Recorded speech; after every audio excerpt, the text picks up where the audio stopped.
कहाँ है चेन्नई के फैन? अब बोलो भाई, थाला फॉर रीजन। अब बोलो ना, थाला फॉर रीजन। भाई 17 साल का लंबा इंतजार, लेकिन चेन्नई के घर में घुस के चेन्नई को हराया है रॉयल चैलेंजर्स बेंगलुरु ने। बहुत सारे कप्तान आए, बहुत सारे कप्तान गए, लेकिन चेन्नई को चेन्नई के अंदर नहीं हरा पाए। खुद विराट कोहली साहब भी चेन्नई को चेन्नई में नहीं हरा पाए, लेकिन कप्ताना हमारी जाना रजत पाटीदार, भाई इस बंदे ने चेन्नई को चेन्नई के अंदर पेला है। बहुत बड़ी बात है, क्योंकि ऑलमोस्ट 17 साल हो चुके हैं चेन्नई को चेन्नई के अंदर रॉयल चैलेंजर्स बेंगलुरु ने नहीं हराया था, लेकिन हमने कोलकाता को ईडन गार्डन में हराया और अब चेन्नई को चेन्नई में हराया। बहुत अच्छा मैच था हमारे लिए। अगर आप एंटरटेनमेंट के पर्पज से देखोगे तो शायद आपको मैच उतना ज्यादा अच्छा नहीं लगेगा, लेकिन अगर आप आरसीबी फैन हो तो आपको इस मैच की अहमियत बहुत अच्छे से पता है, क्योंकि भाई हमें 17 साल लग गए यार चेन्नई को चेपॉक में हराने में। तो भाई आप सोच सकते हो कि आरसीबी के लिए ये कितना बड़ा मैच था, और खेली भी आरसीबी उसी अंदाज में। लेकिन इस मैच की थोड़ी खुल के बात करते हैं तो टॉस चेन्नई वाले जीते हैं, ऋतुराज गायकवाड़ बॉलिंग का फैसला करते हैं और भाई ये रहने वाला है चेन्नई के साथ। देखो अभी आप घर पे खेल रहे हो तो आपने वो कहानी बना रखी है कि स्पिन फ्रेंडली पिच है आपके पास, आप 3 स्पिनर लेके उतरते हो और अच्छा करते हो, सामने वाले बल्लेबाजों को फंसा लेते हो। लेकिन जैसे ही चेन्नई घर के बाहर जाके खेलेगी तब वो कैसा परफॉर्म करेगी, वो भाई देखने वाली बात होने वाली है। फिर आप 3 स्पिनर खिलाओगे या फिर टीम चेंज करोगे, वो देखना पड़ेगा, क्योंकि ना तो आपको अपना ओपनिंग भाई कॉम्बो मिल रहा है अच्छा, और ना ही भाई बॉलिंग आपकी परफेक्टली चल रही है मेरे हिसाब से, क्योंकि 3 स्पिनर आप बाहर जाके किसी टीम के खिलाफ नहीं खिला पाओगे, ऐसा मुझे लगता है। बाकी भाई देखते हैं जब चेन्नई अब बाहर जाके खेलेगी। लेकिन इस मैच की ही बात करते हैं तो भाई 196 तक रॉयल चैलेंजर्स बेंगलुरु पहुंचेगी, ऐसा मैंने उम्मीद बिल्कुल नहीं लगाई थी। मुझे लगा था भाई 100-150 वाला मैच ही देखने को मिलने वाला है, और जो अक्सर चेन्नई के पिच पे होता ही है, क्योंकि महेंद्र सिंह धोनी हमेशा आपको फंसा लेते हैं अपने स्पिन के जाल के अंदर। यहाँ पे फंसाया भी भाई, नूर अहमद ने अच्छी बॉलिंग करके दिखाई, फिलिप सॉल्ट अच्छा खेले, कौन कह रहा है कि अच्छी स्पिन नहीं खेलता है यार, ये अच्छा तो खेला बंदा, हालांकि फंसा स्पिन के खिलाफ ही, नूर अहमद ने फंसाया और महेंद्र सिंह धोनी ने बहुत अच्छा स्टंप करके दिखाया। इस एज के अंदर भाई इतनी फुर्ती दिखाना आई थिंक हर किसी के बस का काम नहीं होता, लेकिन महेंद्र सिंह धोनी को जाना ही इसी के लिए जाता है, और महेंद्र सिंह धोनी कमाल कर रहे हैं इस आईपीएल के अंदर। तो भाई 16 में 32 फिलिप सॉल्ट के थे, 5 चौके और 1 छक्का इन्होंने लगाया। विराट कोहली अच्छा खेल रहे थे, और भाई वो खलील अहमद ने हेलमेट पे गेंद मार दी, भाई का वो जानवर जगा दिया, क्योंकि उसके बाद में छक्का मारा, चौका मारा, और भाई थोड़ी सी आंखें वांखें दिखाई खलील अहमद ने विराट कोहली को। तो भाई थोड़ा बच के रहो, अगर इनको जगाओगे तो फिर आपको पछताना पड़ेगा। यहाँ पर 30 में 31 विराट कोहली के, ज्यादा कुछ बड़ा नहीं कर पाए, लेकिन खड़े रहे वो 12-13 ओवर तक शायद खड़े रहे थे। 2 चौके और 1 छक्का विराट कोहली का। फिर पाडिकल आते हैं, साथ दे रहे थे विराट कोहली का। 14 में 27 इन्होंने बना दिए, तो इनका भी दिन ठीक ठाक था, 2 चौके और 2 छक्के लगाए, थोड़ी सी हड़बड़ाहट में नजर आए, अश्विनी इनको फंसा लेते हैं।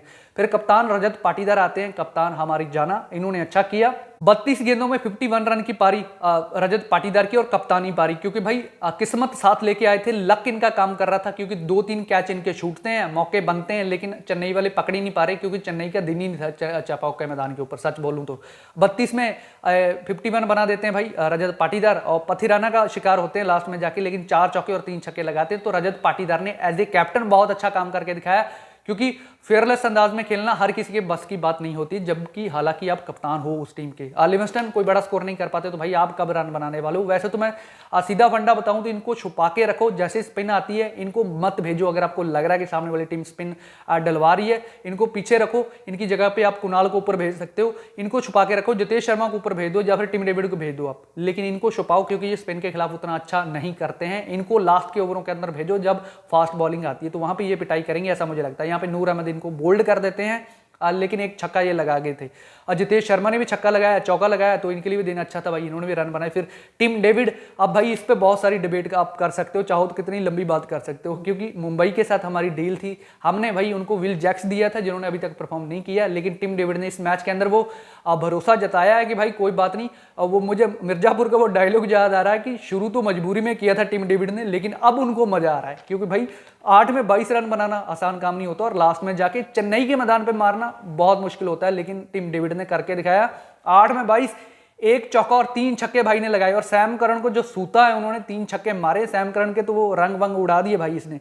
लेकिन पिटाई अच्छी करी टीम डेविड ने, जिसके चलते अच्छा फिनिशिंग टच मिला रॉयल चैलेंजर्स बेंगलुरु को। मैं देख रहा था बेंगलुरु वाले रुक जाएंगे वो 170-180 के आसपास, लेकिन अच्छा खेलते रहे सबने, वो भाई अपना काम किया, और लास्ट में टीम डेविड का अच्छा फिनिशिंग टच। आरसीबी 196 तक पहुंचती है 7 विकेटें खो के 20 ओवर के अंदर। अगर आप चेन्नई पे 190 या 200 बना लेते हो, फिर चेन्नई कुछ नहीं कर पाएगी, क्योंकि यहाँ पे चेज करना बहुत मुश्किल रहता है। तो भाई वो देखने को भी मिला सेकंड इनिंग के अंदर। चेन्नई चेज नहीं कर पाई, लेकिन माइंडसेट ये अच्छा था आरसीबी के लिए। और भाई चेन्नई ने आई थिंक माइंडसेट वहीं पे बना लिया था कि भाई अब 190 बन चुके हैं। ड्रेसिंग रूम के अंदर जाके माहौल मुझे पता नहीं कैसा होगा, लेकिन ये दिमाग में तो चल रहा होगा कि चेन्नई की पिच है, स्पिन आएगी सामने, मुश्किल तो होने वाला है। और वो मुश्किल हुआ चेन्नई के लिए, क्योंकि चेज आप प्रॉपर कर ही नहीं पाई।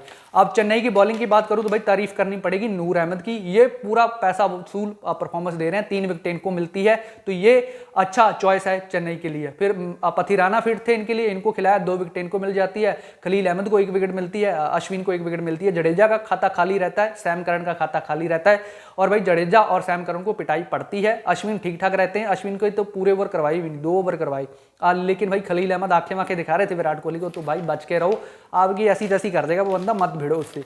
और फिर भाई अब चेन्नई की बारी आती है चेस की। 197 रन चाहिए थे चेन्नई को, घर पे खेल रही थी चेन्नई, लेकिन अच्छा कर ही नहीं पाई चेन्नई, क्योंकि शुरू में हेजलवुड आते हैं सामने राहुल त्रिपाठी और भाई अपने गायकवाड़ साहब थे। और भाई इनका मुझे समझ में नहीं आ रहा चेन्नई का, क्योंकि इनको अपना ओपनिंग पेयर पता ही नहीं है किसको ओपन करवाना है। तो पहले तो वो कंफर्म करो, क्योंकि महेंद्र सिंह धोनी अगर आपकी टीम के कप्तान है, तो मैंने तो आज तक देखा ही नहीं है कि पैनिक करे, चेन्नई पैनिक करे, वो भी शुरू में, क्योंकि आपको अपना कॉम्बो ही नहीं पता है किस आप पेयर को आपको ओपन करवाना है। कभी आप वो रविंद्रा की तरफ चले जाते हो, कभी आप भाई ये राहुल की तरफ चले जाते हो, और दोनों ने रन नहीं बनाए ना। तो गायकवाड़ का बल्ला चला, और लास्ट टाइम भी जब आरसीबी खेली थी चेन्नई के खिलाफ, तब भी इन्होंने रन नहीं बनाए थे, और इस मैच के अंदर भी रन नहीं बनाए, खाता ही नहीं खोल पाए गायकवाड़। और भाई जिंदा राइवलरी को इन्होंने ही रखा था पूरा साल, लेकिन यहाँ पे परफॉर्म 0 इनका। और फिर राहुल त्रिपाठी का बल्ला नहीं चलता, अब भाई महेंद्र सिंह धोनी के अंडर आके आप नहीं कर सकते हो परफॉर्म, तो फिर आप कहीं नहीं कर पाओगे मुझे लगता है।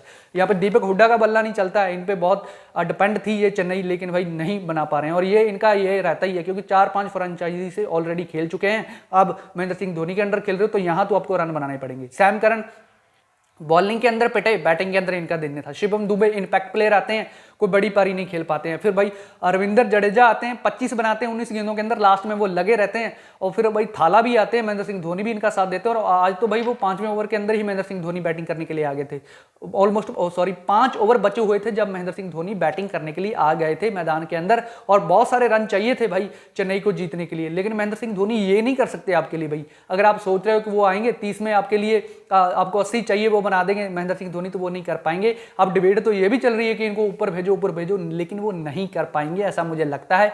और महेंद्र सिंह धोनी आ चुके थे भाई, 5 ओवर बचे हुए थे, तो वो एंटरटेनिंग पर्पज से देखूं तो बहुत अच्छा खेले महेंद्र सिंह धोनी, क्योंकि 16 में 30 बनाना, और फिर भाई और कुणाल पांड्या का जो मारे हैं 2 छक्के इन्होंने, कमाल।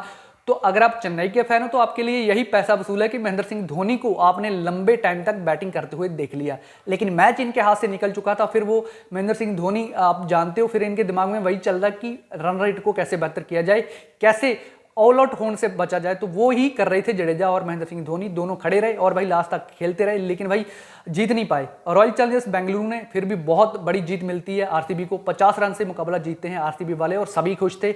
और भाई वो रजत पाटीदार के एक्सप्रेशन में देख रहा था, हर बॉल के अंदर भाई वो चेंज हो रहे थे, वो इंजॉय कर रहे थे इस मैच को, विराट कोहली इंजॉय कर रहे थे, और हम फैंस तो इंजॉय कर ही रहे थे।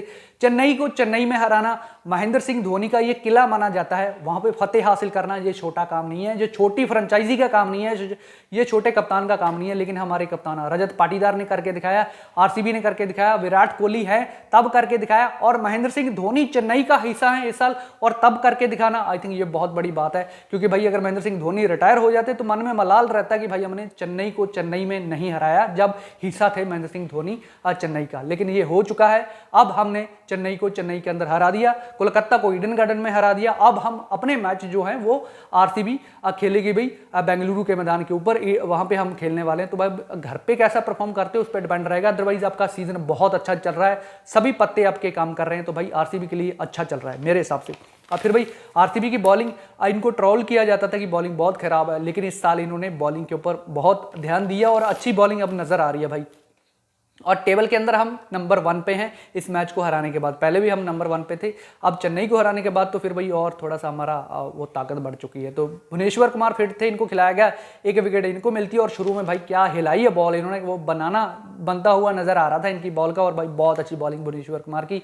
फिर हेजलवुड, तो वही है एक्सपीरियंस, भुवनेश्वर कुमार और हेजलवुड, ये कॉम्बो बहुत अच्छा है, शुरू के ओवरों के अंदर बहुत अच्छा कॉम्बो है। 3 विकेटें मिलती है हेजलवुड ने ऑलमोस्ट चेन्नई के लिए, राहुल त्रिपाठी और गायकवाड़ को आउट करके मैच वहीं खत्म कर दिया था। उसके बाद में कोई उम्मीद नहीं थी, अगर आपको शुरुआत अच्छी नहीं मिलेगी चेन्नई को तो फिर उसके बाद में चेन्नई के मैदान पे ऊपर 180 190 चेज नहीं कर पाएगी। अब यदि यहाँ पे भाई हेजलवुड को 3 विकेटें मिलती हैं, जश दयाल को 2 विकेटें मिलती है। जश दयाल ने जब पिछली बार चेन्नई और आरसीबी का मैच था तब भी परफॉर्म किया था, और इस मैच के अंदर भी 2 विकेटें मिलती है। लिविंगस्टन को 2 विकेटें मिलती है, बैट के साथ परफॉर्म नहीं किया तो भाई ने 2 विकेटें ले ली, यहाँ पे बॉलिंग के साथ परफॉर्म किया।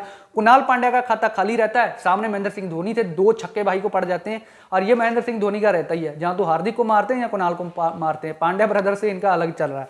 और यहाँ पे भाई कुणाल पांड्या का खाता खाली था, सुरेश शर्मा का खाता खाली था, तो सुरेश शर्मा को भी काफी पिटाई मिलती है, इनको भी काफी पिटा जाता है। लेकिन end of the game royal Challengers Bengaluru ने इस मुकाबले को जीता है, और भाई 50 रन से जीता है, अच्छे खासे मार्जिन से जीता है। और भाई अब ऐसा लग रहा है कि आरसीबी का इस साल कुछ ना कुछ हो सकता है, टॉप 4 में तो आरसीबी जाने वाली है, ये आप मुझसे लिखवा के रख सकते हो। अब हम अपने मुकाबले सारे घर पे खेलने वाले हैं, तो वहां पे वो कैसा परफॉर्म करते हैं वो डिपेंड रहेगा। तो बाकी अब भाई अगर आपने चेन्नई और आरसीबी का ये मैच देखा है तो आपको कैसा लगा वो आप कमेंट सेक्शन के अंदर लिख के बताओ। और भाई गुजरात और मुंबई का मुकाबला होने वाला, उसके ऊपर मैं अलग वीडियो लेके आऊंगा, उस ऊपर अलग बात करेंगे। लेकिन अगर आपने चेन्नई और बेंगलुरु का मैच देखा है तो आपको कैसा लगा वो लिखकर बताओ। और अगर आप चैनल पे कहीं से नए आए हो तो चैनल को लाइक करो, शेयर करो, सब्सक्राइब करो। आईपीएल की वीडियोस आती रहती हैं। मैं बहुत जल्द मिलूंगा आपको एक नई वीडियो के साथ, तब तक के लिए जय हिंद, वंदे मातरम।